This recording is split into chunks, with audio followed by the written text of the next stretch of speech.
हिंदी में तृतीय विभक्ति का कारक चिन्ह से या के द्वारा है और चतुर्थी विभक्ति का के लिए है।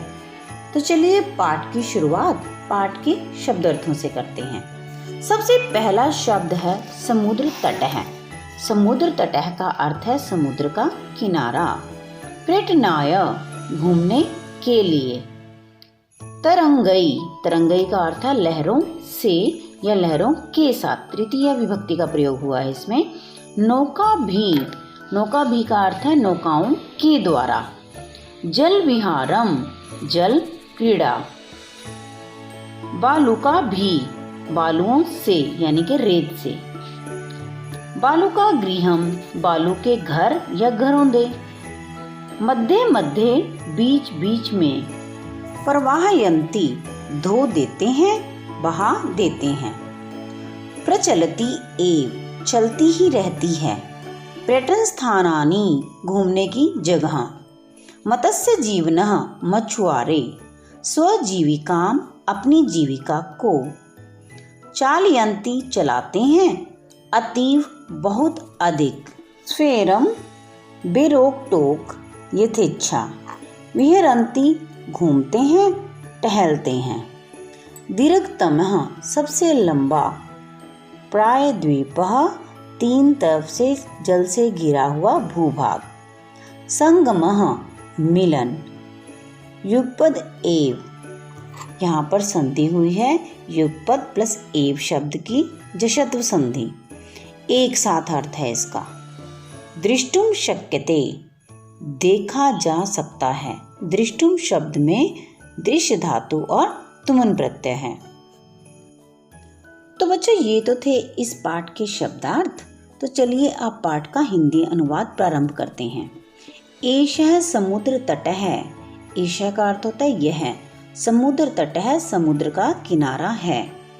अत्र जनाः पर्यटनाय आगच्छन्ति, अत्र एक अव्यय शब्द है, आप पहले भी पढ़ चुके हैं। और अत्र का क्या अर्थ होता है यहाँ। जनाः, लोग। पर्यटनाय, पर्यटनाय शब्द में चतुर्थी विभक्ति का प्रयोग हुआ है और चतुर्थी विभक्ति के लिए के अर्थ में प्रयुक्त होती है। पर्यटनाय शब्द का अर्थ है घूमने के लिए। आगच्छन्ति, आते हैं। गच्छन्ति का अर्थ होता है जाते हैं, और अगर आ उपसर्ग आगे लग गया तो इसका क्या अर्थ हुआ, आते हैं। केचन, केचन का अर्थ है कुछ। तरंगई क्रीडंती, तरंगई मतलब जो समुद्र की लहरें हैं उनसे क्रीडंती, खेलते हैं। केचन च नौका भी जल विहारम कुर्वन्ति। केचन का अर्थ है कुछ और च एक अव्यय शब्द है और च का अर्थ है और कुछ। नौका भी, नौका भी का अर्थ है नौकाओं से या के द्वारा। जल विहारम कुर्वन्ति, जल क्रीड़ा करते हैं। नौका भी शब्द में तृतीय विभक्ति बहुवचन है। तेषु केचन कंदुकेन क्रीडन्ति, तेषु उनमें से, जो लोग घूमने के लिए आए हैं समुद्र तट पर, उनमें से केचन मैंने कुछ। कंदुकेन, कंदुकेन का अर्थ है गेंद, गेंद से खेलते हैं। कंदुकेन शब्द में भी तृतीय विभक्ति का प्रयोग हुआ है। बालिकाः, बालकाः च। बालुका भी, बालुका गृहम रचयन्ति। बालिकाः यानी कि लड़कियां और बालकाः मीन्स लड़के। बालुका भी, बालुका भी का मतलब होता है बालू। बालू किसको कहा था हमने, समुद्री रेत को बालू कहा जाता है। समुद्री रेत से घर बनाते हैं, ठीक है। और रचयन्ति का अर्थ है बनाते हैं। मध्य मध्य तरंगाः बालुका गृहम प्रवाहयन्ति, बीच बीच में क्या होता है कि एक लहर आती है समुद्र की जो उनके उन मिट्टी के घरों को, उन बालू के घरों को बहाकर ले जाती हैं। एषा क्रीड़ा प्रचलति एव, एषा मैंने यह है, क्रीड़ा जो ये घर बनाने की और लहरों के साथ बह जाने की जो प्रक्रिया है वो चलती ही रहती है। एव मैंने ही और प्रचलती मैंने रहती है। समुद्र तटः न केवलम पर्यटन स्थानानि, समुद्र का किनारा न केवल घूमने की जगह है। अत्र मत्स्यजीविनः अपि स्वजीविकां चालयन्ति। अत्र मैंने यहाँ पर यानी कि समुद्र के किनारे पर, मत्स्यजीविनः मछुआरे, अपि मैंने भी, मछुआरे भी अपनी जीविका को चलाते हैं। स्वजीविका मैंने अपनी जीविका को चलाते हैं। चलिए अब अगले गद्यांश की ओर बढ़ते हैं। अस्माकं देशे बहवः समुद्र तटः सन्ति। अस्माकं मैंने हमारे, देशे देश में, बहवः का अर्थ होता बहुत सारे, समुद्र तटः सन्ति समुद्र तट हैं। एतेषु मुंबई, गोवा, कोची, कन्याकुमारी, विशाखापत्तनम, पुरी तटः अतीव प्रसिद्धाः सन्ति। एतेषु इन समुद्र तटों में मुंबई, गोवा, कोची, कन्याकुमारी और विशाखापत्तनम तथा पुरी के तट बहुत अधिक प्रसिद्ध हैं।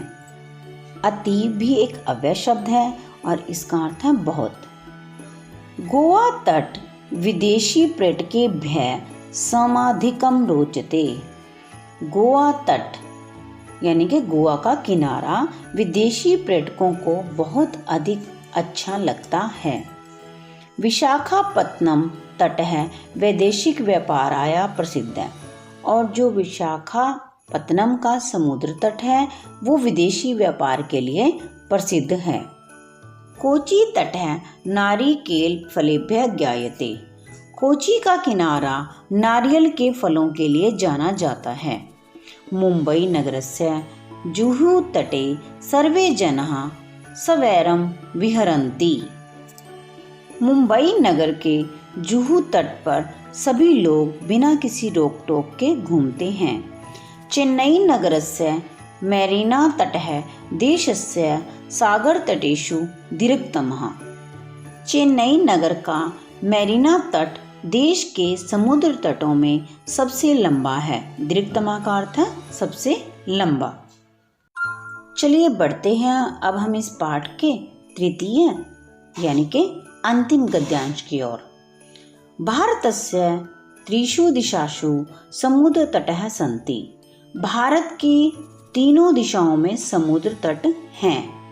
अस्माद् एव कारणात् भारत देशः प्रायद्वीपः इति कथ्यते। अस्माद् मैंने इसी, एव मैंने ही, इस कारण से ही, कारणात् का अर्थ है कारण, इस कारण से ही भारत देश को प्रायद्वीप भी कहा जाता है। प्रायद्वीप किस स्थान को बोलते हैं? जो तीनों तरफ से जल से घिरा हुआ भूभाग हो। पूर्व दिशायां बंगोपसागर है, दक्षिण दिशायां हिंद महासागर है, पश्चिम दिशायां च अरब सागर है अस्ति। पूर्व दिशा में बंगाल सागर, दक्षिण दिशा में हिंद महासागर और पश्चिम दिशा में अरब सागर है। एतेषां त्रयाणाम् अपि सागराणां संगमः कन्याकुमारी तटे भवति। एतेषां यानी कि इन, त्रयाणां तीनों, सागराणां सागरों का, संगम मैंने मिलन, अपि का अर्थ है भी, मिलन भी कन्याकुमारी के तट पर ही होता है। इन तीनों सागरों का मिलन भी कन्याकुमारी के तट पर ही होता है। अत्र पूर्णिमायां चंद्रोदयः सूर्यास्तं च युगपद एव द्रष्टुम शक्यते। अत्र यानी कि यहाँ पर पूर्णिमा के दिन चंद्रोदय और सूर्यास्त को, युगपद एव का अर्थ होता है एक साथ, द्रष्टुम मैंने देखा जा सकता है, शक्यते का अर्थ होता है जा सकता है, यानी कि पूर्णिमा के दिन पर चंद्रोदय और सूर्यास्त एक ही साथ देखा जा सकता है। तो बच्चों ये तो था इस पाठ का हिंदी अनुवाद। चलिए अब इस पाठ के अभ्यास की ओर बढ़ते हैं। सबसे पहला प्रश्न इस प्रकार से है, उच्चारणम कुरुत, उच्चारण करें। आप मेरे साथ साथ इन शब्दों के उच्चारण का अभ्यास करें। सबसे पहला शब्द है तरंगई। मत्स्य जीवनः विदेशी पर्यटकेभ्यः संगमः त्रिशिशु वैदेशिक व्यापाराय प्रायद्वीपः बंगोपसागरः चंद्रोदयः। चलिए अब बढ़ते हैं हम अपने दूसरे प्रश्न की ओर, जो इस प्रकार से है। अधोलिखितानां प्रश्नानां उत्तरं लिखत। निम्नलिखित प्रश्नों के उत्तर लिखिए। सबसे पहला प्रश्न है, जनाः काभिः जल विहारं कुर्वन्ति।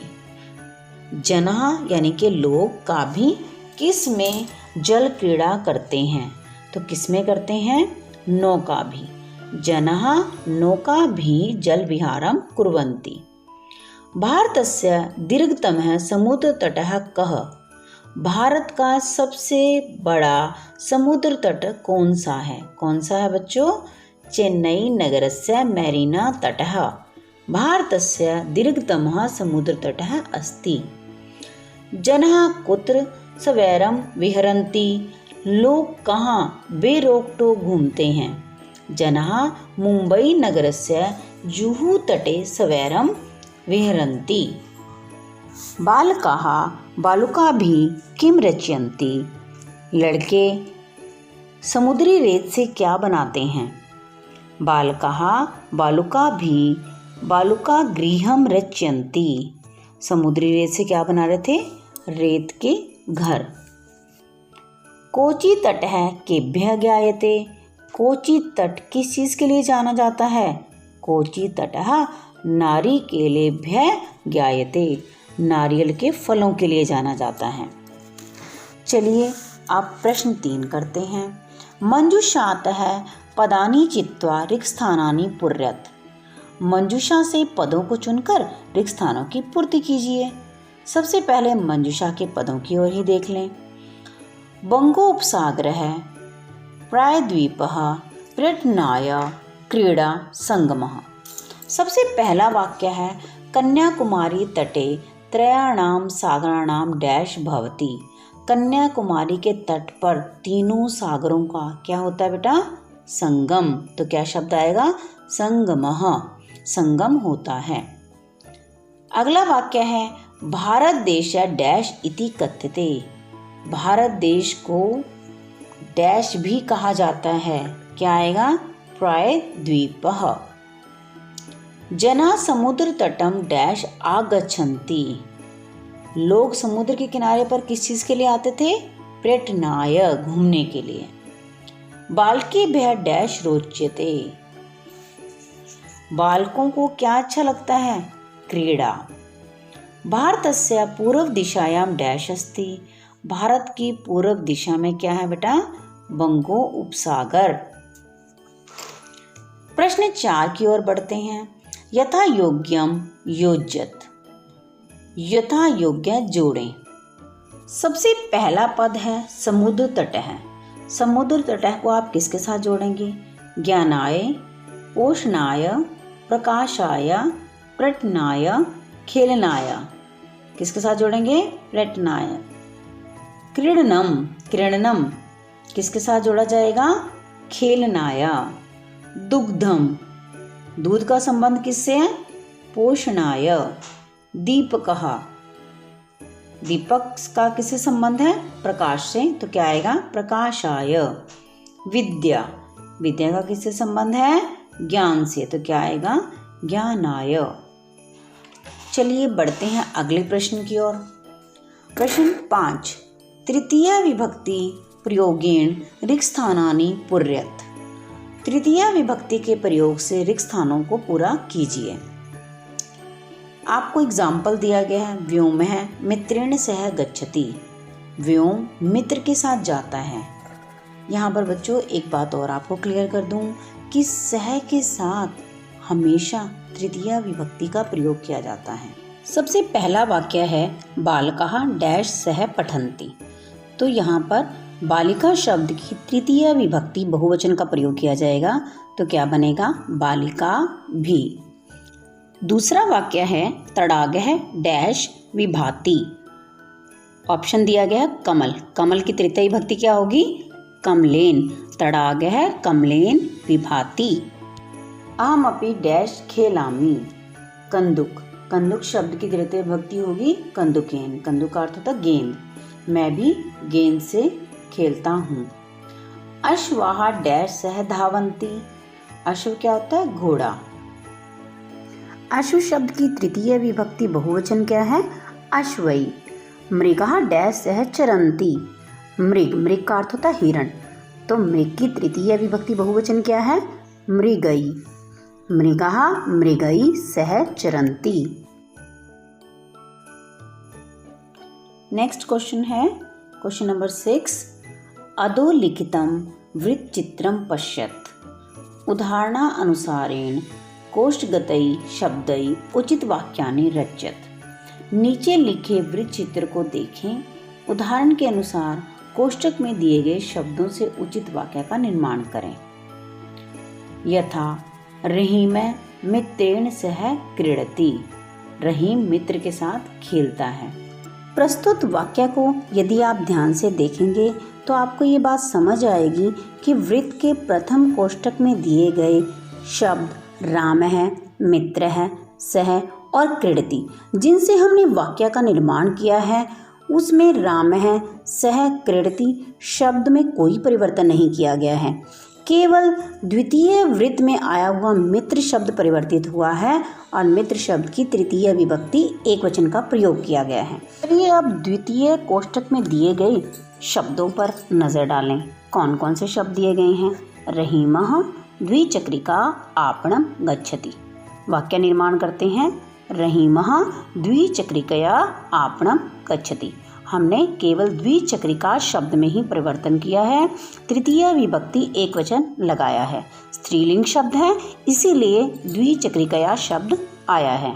तीसरे कोष्ठक में कौन कौन से शब्द दिए गए हैं? रहीमः कलम पत्र लिखति। चलिए वाक्य निर्माण करें। रहीमः कलमेन। आपको यहाँ पत्र शब्द को भी बदलना है क्योंकि पत्र एक हिंदी का शब्द है और हमें संस्कृत में वाक्य बनाना है, तो पत्र का क्या हो जाएगा? पत्रम लिखति। रहीमा कलमेन पत्रम लिखति। चतुर्थ कोष्ठक में आए हुए शब्दों को देखिए। रहीमः हस्त कंदुकम क्षिपति। चलिए वाक्य निर्माण करते हैं इसका। रहीमः हस्तेन कंदुकम क्षिपति। पांचवें कोष्ठक में कौन कौन से शब्द हैं? रहीमः नौका जल विहार करोति। यहाँ पर भी हम नौका और जल विहार दोनों ही शब्दों में परिवर्तन करके वाक्य बनाएंगे। रहीमः नौकाया जल विहारम करोति।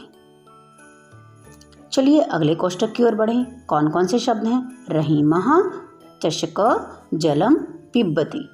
वाक्य निर्माण करें। रहीमः चषकेन जलम पिबति। अगले कोष्ठक के पद कौन कौन से हैं? रहीमा तुलिका चित्रम रचति। वाक्य निर्माण करें। रहीमः तुलिकया चित्रम रचति। चलिए आगे बढ़ते हैं। अगले कोष्ठक में कौन कौन से शब्द दिए गए हैं? रहीमः वायुयान ह्यः आगच्छत्। इसका वाक्य निर्माण करें। रहीमः वायुयानेन ह्यः आगच्छत्। तो बच्चों ये था इस पाठ का प्रश्न 6। चलिए अब इस पाठ के अंतिम प्रश्न 7 की ओर बढ़ते हैं। प्रश्न इस प्रकार से है। कोष्ठकात् उचित पद प्रयोगेण रिक्तस्थानानि पूर्यत। कोष्ठक में से उचित पद लेकर रिक्त स्थान की पूर्ति करें।